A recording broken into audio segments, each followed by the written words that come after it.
हिंदुस्तान की आज की तारीख में न्यायालयों के बाद अगर सबसे ज्यादा जिम्मेदारी, सबसे ज्यादा प्रेशर तो वो है केंद्रीय जांच एजेंसियों पर। इन एजेंसियों में आजकल ईडी और सीबीआई सबसे ज्यादा व्यस्त नजर आ रही है। वैसे तो इन जांच संगठनों पर भ्रष्टाचार और गैर कानूनी मामलों पर शिकंजा कसने की जिम्मेदारी है, लेकिन आजकल इन एजेंसियों पर सरकार के लिए काम करने के इल्जाम लग रहे हैं, क्योंकि इनके टारगेट पर सबसे ज्यादा विपक्षी नेता, और वो भी सीएम जो विपक्षी गठबंधन की सरकार चला रहे हैं। तो क्या सीएम ऑन रडार हैं और ईडी सबसे बड़ा हथियार है? देखिए रिपोर्ट।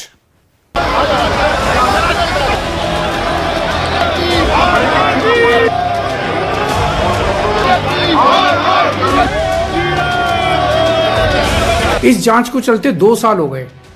अभी ठीक लोकसभा चुनाव के पहले मुझे क्यों बुलाया जा रहा है? पहले क्यों नहीं बुलाया? जिस प्रकार से चुनी हुई सरकार को फर्जी केस में फंसा कर सभी चाहे विपक्षी जितने नेता हैं उसके खिलाफ कार्रवाई की जा रही है। पूरे देश के अंदर भारतीय जनता पार्टी जो भी विपक्ष के चुनी हुई सरकारें हैं उनको खत्म करने की कोशिश कर रही है। ईडी का शुरू एक्शन, कितने मुख्यमंत्रियों को टेंशन। हेमंत सोरेन की अरेस्ट भी अनलॉफुल है। अरविंद केजरीवाल के ऊपर एक्शन भी अनलॉफुल है। इस देश में ईडी जिसके ऊपर कार्रवाई कर रही है वो 99% अनलॉफुल है, इलीगल है, ये सबको मालूम है। विपक्षी सीएम ऑन रडार, क्या ईडी सबसे बड़ा हथियार?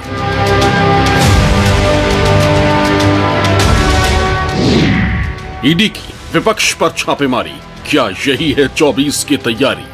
जो ईडी का केस चल रहा है हेमंत सोरेन जी पर, वो दिखाता है कहीं ना कहीं जो लोग मजबूती से लड़ाई लड़ रहे हैं केंद्र सरकार के खिलाफ या भारतीय जनता पार्टी से, उनके ऊपर ये कार्रवाई चल रही है। पूरा इलेक्शन टूलकिट बनकर रह गया है। विपक्षी राज्यों में ही अपराध, सत्ता पक्ष कैसे पाक साफ। दिल्ली से छत्तीसगढ़ तक, झारखंड से महाराष्ट्र तक, तेलंगाना से जम्मू कश्मीर तक, राजस्थान से अरुणाचल प्रदेश तक, ईडी के एक्शन ने सर्दी के मौसम में भी सियासी तपिश की आंच को हाई कर दिया। वैसे तो प्रवर्तन निदेशालय यानी कि ईडी करप्शन के मामलों में कार्रवाई कर रही। ईडी को केंद्र बनाकर सियासत ने इसे सत्ता पक्ष बनाम विपक्ष की लड़ाई बना दिया और शुरू हो गई है ईडी पर सियासी कबड्डी। सत्य की कभी हार नहीं होती, ये मुझे जरूर थोड़ा विचलित तभी करने का प्रयास कर रहे हैं, लेकिन ये बहुत ज्यादा दिन तक चलेगा नहीं। लेकिन जब हम अगली लड़ाई के लिए तैयार होकर आएंगे तो इस मजबूती के साथ आएंगे कि दोबारा इस तरीके के षड्यंत्र करने वाले आगे से इस तरीके के कदम उठाने से भी हजारों बार इनको सोचना पड़ेगा। तो ईडी का नोटिस होता है, उसको इलीगल बोलना ठीक नहीं है। जो एजेंसियां है, एजेंसियों को उनकी जिम्मेदारी दे दी है, और जब कोई ऐसी जानकारी उनको मिलती है तो चाहे कोई भी बड़ा आदमी हो, छोटा आदमी हो, उनको इंक्वायरी बुलाते हैं। तो अगर उसमें केजरीवाल जी की गलती नहीं होगी तो उन्होंने वहां जाकर ईडी के सामने दे जाना चाहिए। चुनाव की घड़ी जैसे जैसे करीब आ रही, देश में ईडी और सीबीआई दोनों केंद्रीय एजेंसियों की शिफ्ट डबल और ट्रिपल हो गई। विपक्षी पार्टियों की क्राइम कुंडली खोली जा रही। ईडी सीबीआई ताबड़तोड़ छापेमारी करके अलग अलग पार्टी के नेताओं को रिमांड पर ले रही, और हर गिरफ्तारी के बाद देश की सियासत में तेजी से उबाल आ रहा है।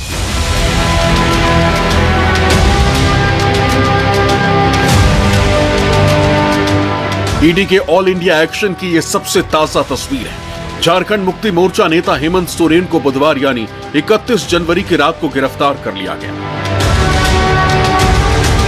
मुख्यमंत्री पद से इस्तीफा देने के बाद प्रवर्तन निदेशालय ईडी ने मनी लॉन्ड्रिंग मामले में सोरेन की गिरफ्तारी की। उनकी गिरफ्तारी कथित जमीन घोटाले में हुई। हेमंत सोरेन ने 29 दिसंबर 2019 को झारखंड के मुख्यमंत्री का पद संभाला था। ईडी ने गिरफ्तारी से पहले 8 घंटे तक उनसे पूछताछ की थी। गिरफ्तार करने के बाद हेमंत सोरेन को ईडी ऑफिस ले जाया गया था, जहां उनकी मेडिकल जांच हुई थी। हेमंत सोरेन के पद छोड़ने के बाद राज्य के परिवहन मंत्री चंपई सोरेन को मुख्यमंत्री बनाया गया। हेमंत सोरेन की गिरफ्तारी पर विपक्ष केंद्र की मोदी सरकार पर हमलावर है। विपक्षी पार्टियों का आरोप है कि केंद्र सरकार जांच एजेंसियों का गलत ढंग से इस्तेमाल कर रही है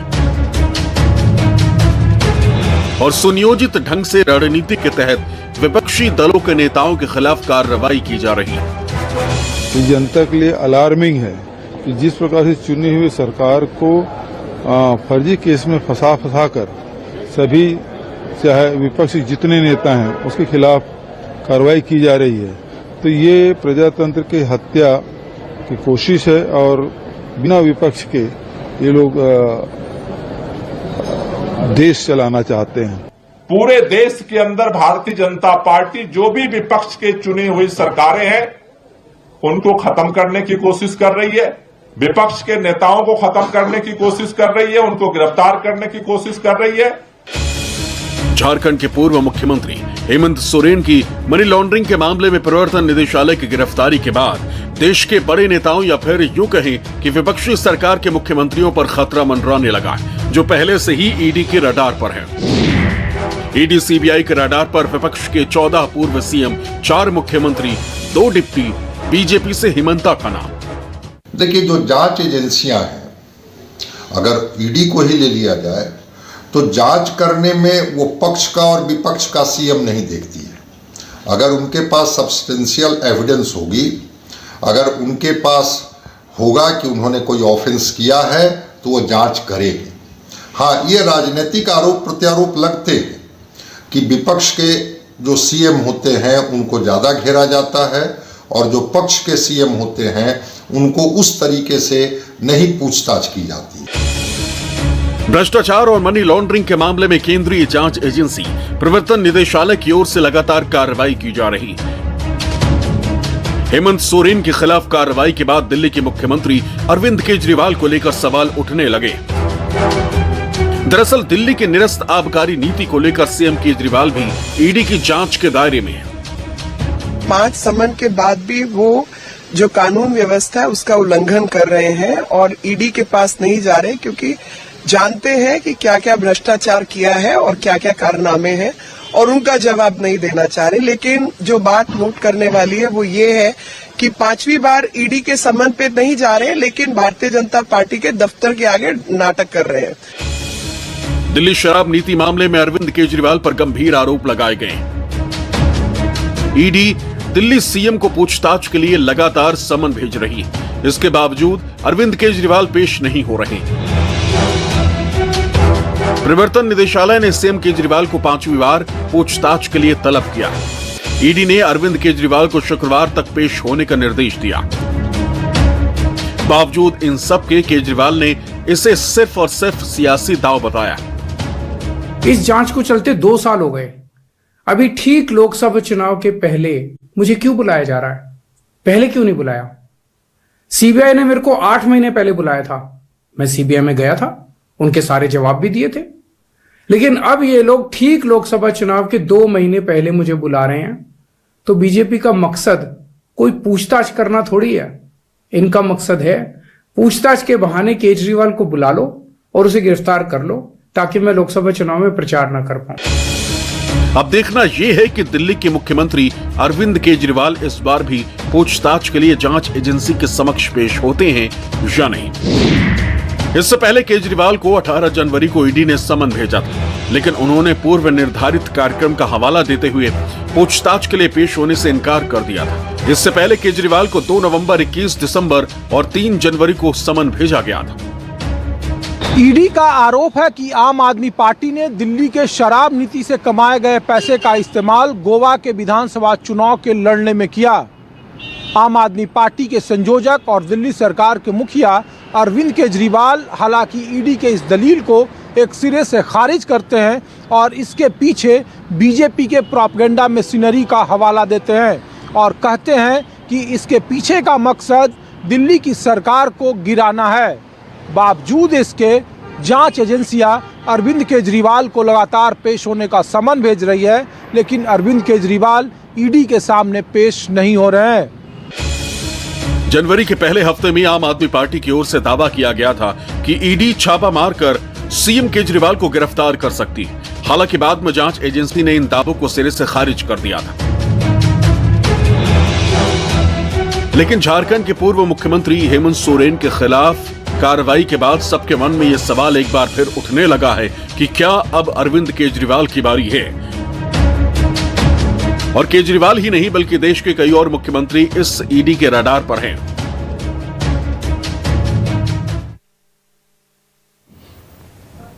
तो ईडी सीबीआई के रडार पर कौन कौन से विपक्षी सीएम हैं? इनमें आपको बता दें कि 14 पूर्व सीएम हैं और 4 वर्तमान मुख्यमंत्री और 2 डिप्टी सीएम हैं। कौन कौन से वो मुख्यमंत्री हैं, चलिए आपको एक एक बताते हैं कौन कौन से उनके ऊपर आरोप लगे। सबसे पहले बात कर लेते हैं हेमंत सोरेन की। जी हां, हेमंत सोरेन पे मनी लॉन्ड्रिंग का मामला है। जमीन घोटाले मामले में ईडी इनको गिरफ्तार कर चुकी है और अभी ये हिरासत में चल रहे हैं। इससे आप अंदाजा लगाते हैं। और दूसरा जो बड़ा नाम है वो है अरविंद केजरीवाल का। अरविंद केजरीवाल को 5 समन अभी तक भेजे जा चुके हैं। आरोप दिल्ली शराब नीति घोटाले में है। इसमें मनीष सिसोदिया, संजय सिंह पहले से ईडी की हिरासत में चल रहे हैं, इसलिए इन पर भी गिरफ्तारी की तलवार लटक रही है। अगला नाम आप देख सकते हैं लालू परिवार। थोड़े दिन पहले ही लालू प्रसाद यादव से भी यहां पर ईडी ने पूछताछ की थी। लगभग 7 से 8 घंटे पूछताछ हुई है। लैंड फॉर जॉब मामले में इन पर आरोप लगा है। ये भी बिहार के पूर्व मुख्यमंत्री रह चुके हैं और ईडी सीबीआई इन पर लगातार शिकंजा जो है वो कसती जा रही है। चलिए अगला नाम आपको बता देते हैं। अगला नाम है, ये हरियाणा के पूर्व मुख्यमंत्री हैं भूपेंद्र सिंह हुड्डा। जमीन घोटाले में इन पर भी आरोप लगा है। ये भी विपक्ष के मुख्यमंत्री हैं। और एक बड़ा नाम और भी है, अशोक गहलोत, जो अभी अभी राजस्थान में विधानसभा चुनाव में कांग्रेस की करारी शिकस्त हुई थी, लेकिन ईडी ने इन पे भी नजर डाली हुई है। सचिन पायलट कांग्रेस के बड़े नेता हैं। एम्बुलेंस घोटाले में इन पर भी लगातार नजरें बनी हुई है। कभी भी यहां पर जो है जांच तेज हो सकती है। भूपेश बघेल की बात करें, ये देखिए छत्तीसगढ़ में ये इन पर मनी लॉन्ड्रिंग के मामले में शिकंजा कसता जा रहा है केंद्रीय जांच एजेंसियों की तरफ से। अखिलेश यादव यूपी कहा जाता है, दिल्ली की सत्ता बिना यूपी के हासिल नहीं हो सकती है। तो अखिलेश यादव जो इस वक्त इंडिया अलायंस को बचाने की कोशिश कर रहे हैं, उन पर भी गोमती रिवर फ्रंट और खनन घोटाले में चल रहे हैं। और अगला नाम है रेवंत रेड्डी का। तेलंगाना के मुख्यमंत्री हैं, अभी हाल में ही मुख्यमंत्री बने हुए हैं, लेकिन ईडी के रडार और सीबीआई के रडार पर कोई भी विपक्ष का मुख्यमंत्री बच नहीं रहा मनी लॉन्ड्रिंग के मामले में। और जगनमोहन रेड्डी हालांकि थोड़े न्यूट्रल रहते हैं, ना इंडिया अलायंस में है ना एनडीए में है, लेकिन इन पर भी कह सकते हैं कि जो वर्तमान मुख्यमंत्री हैं इन पर भी मनी लॉन्ड्रिंग मामले में शिकंजा कसा हुआ है। पिनराई विजयन केरल के मुख्यमंत्री हैं, मनी लॉन्ड्रिंग मामले में सेम आरोप यहां पे दिख रहा है। यानी जो वर्तमान मुख्यमंत्री हैं उन पर केंद्रीय जांच एजेंसियों की। अब डिप्टी सीएम की बात कर लेते हैं। डिप्टी सीएम में देखिए डीके शिव कुमार, कांग्रेस के बड़े नेता हैं, अभी कर्नाटक में डिप्टी सीएम है और पीएमएलए के तहत चार्जशीट इन पे दाखिल हुई है। कभी भी शिकंजा कर सकता है, आप अंदाजा लगा सकते हैं। इसके अलावा एक और नाम है, लेकिन उस पर ईडी और सीबीआई की जो जांच है वो बड़ी धीमे रफ्तार से चल रही है। वो नाम है हेमंत बिस्वा शर्मा, क्योंकि वो अब बीजेपी में शामिल हो गए हैं। इसी को लेकर लगातार विपक्षी पार्टियां जो हैं सवाल भी उठाती रही हैं।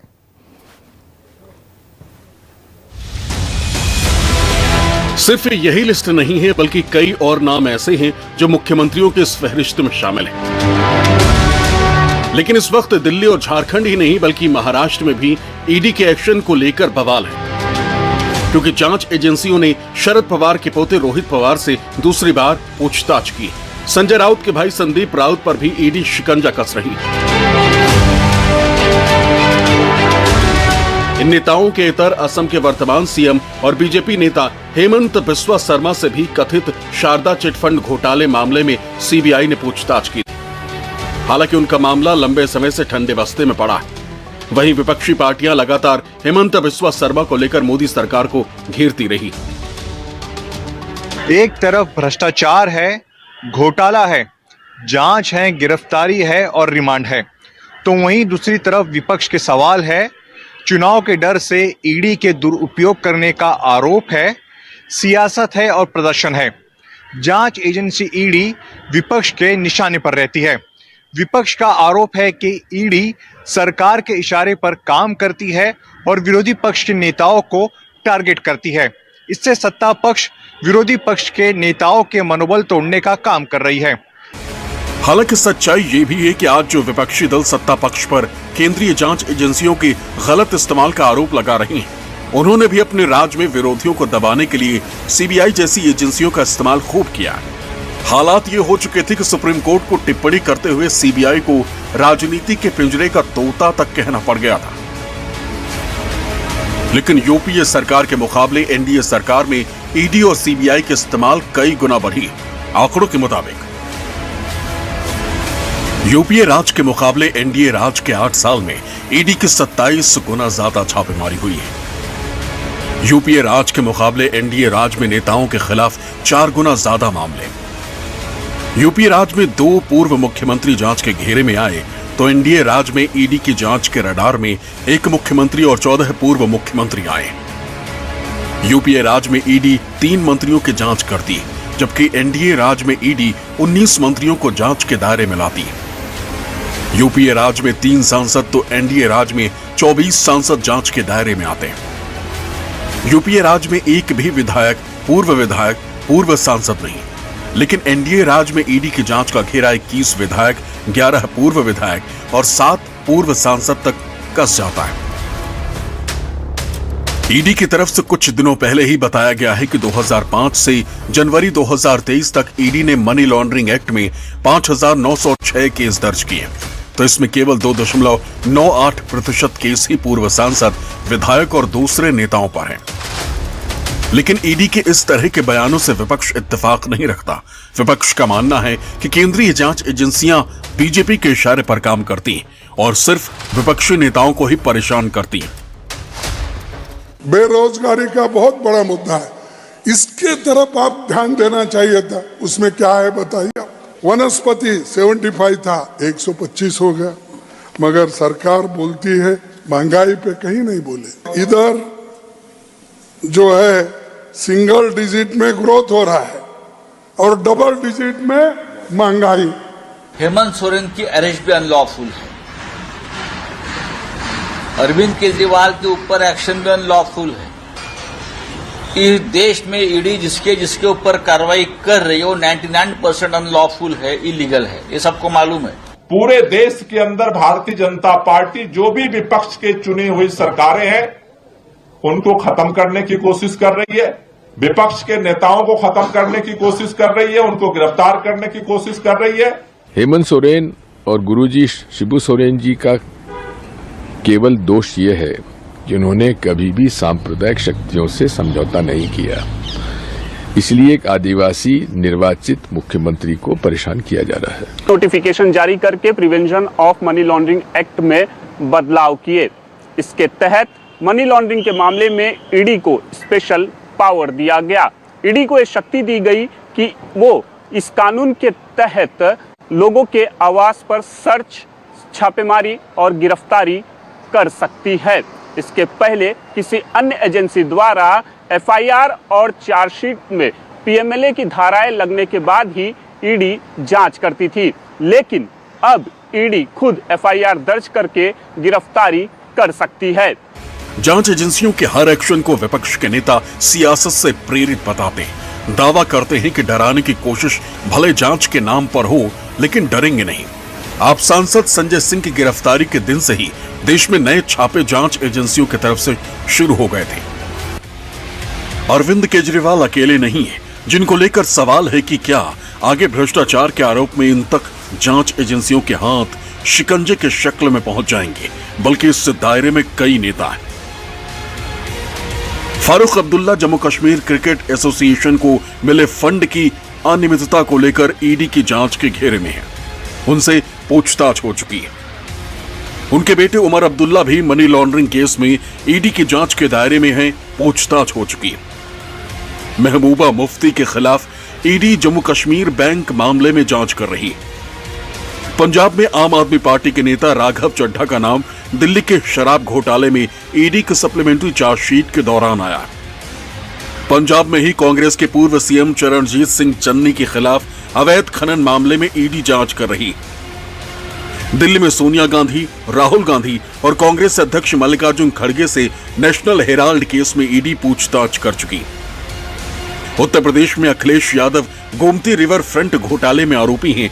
सीबीआई और ईडी दोनों की जांच चल रही है। बिहार में लालू यादव, पत्नी राबड़ी देवी, बेटे तेजस्वी यादव, तीनों के खिलाफ CBI land for job case में जांच कर रही है। महाराष्ट्र में शरद पवार पर 2019 महाराष्ट्र सहकारी बैंक से जुड़े अनियमितताओं में मनी लॉन्ड्रिंग का केस है, जिसे लेकर ईडी जांच कर रही है।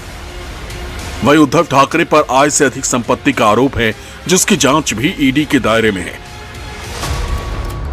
विपक्ष शासित राज्यों में सीबीआई, ईडी जैसी सेंट्रल जांच एजेंसियों की एंट्री और एक्शन पर सवाल उठते रहे। विपक्षी दलों का आरोप है कि केंद्र सरकार के इशारे पर सीबीआई और ईडी विपक्षी दलों के नेताओं के खिलाफ कार्रवाई करते हैं, जिसे लेकर गैर बीजेपी शासित राज्य सरकारों ने भी एक्शन लेने की शुरुआत की। आपको बता दें कि विपक्ष शासित 10 राज्य ऐसे हैं जहां सीबीआई बिना राज्य सरकार के परमिशन के कोई जांच या धरपकड़ नहीं कर सकती। पश्चिम बंगाल, झारखंड, पंजाब, तेलंगाना, छत्तीसगढ़, केरल, मिजोरम, मेघालय और राजस्थान के बाद अब तमिलनाडु भी केंद्रीय जांच एजेंसियों पर बैन लगाने वाले राज्यों में शुमार है। इन राज्यों में सीबीआई और ईडी जैसी केंद्रीय एजेंसियां किसी शिकायत पर बिना राज्य सरकार की सहमति प्राप्त किए कोई कार्रवाई नहीं कर सकती। तमिलनाडु में ईडी से लंबी पूछताछ के बाद जब एक्साइज मिनिस्टर बालाजी सेंथिल गिरफ्तार हुए तो एमके स्टैलिन सरकार के गृह मंत्रालय ने सर्कुलर जारी कर कहा कि किसी भी तरह की जांच के लिए केंद्रीय जांच एजेंसियों को राज्य सरकार से परमिशन लेनी होगी। बिहार में भी लालू परिवार पर ईडी और सीबीआई का शिकंजा कसने पर आरजेडी ने राज्य में ऐसे ही आदेश लाने की कवायद तेज की, लेकिन लालू प्रसाद को महागठबंधन का साथ नहीं मिला। केंद्रीय जांच एजेंसियों की एंट्री बैन में एक छूट शामिल है।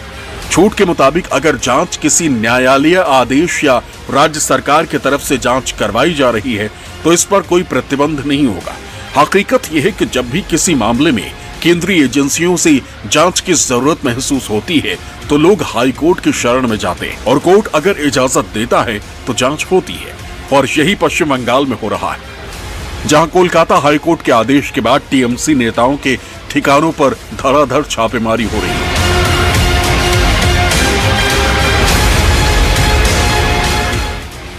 चुनावी मौसम में ईडी और सीबीआई के बढ़ते एक्शन ने सवाल उठाया है कि आखिर सारे एक्शन विपक्षी पार्टियों और उनके नेताओं पर ही क्यों?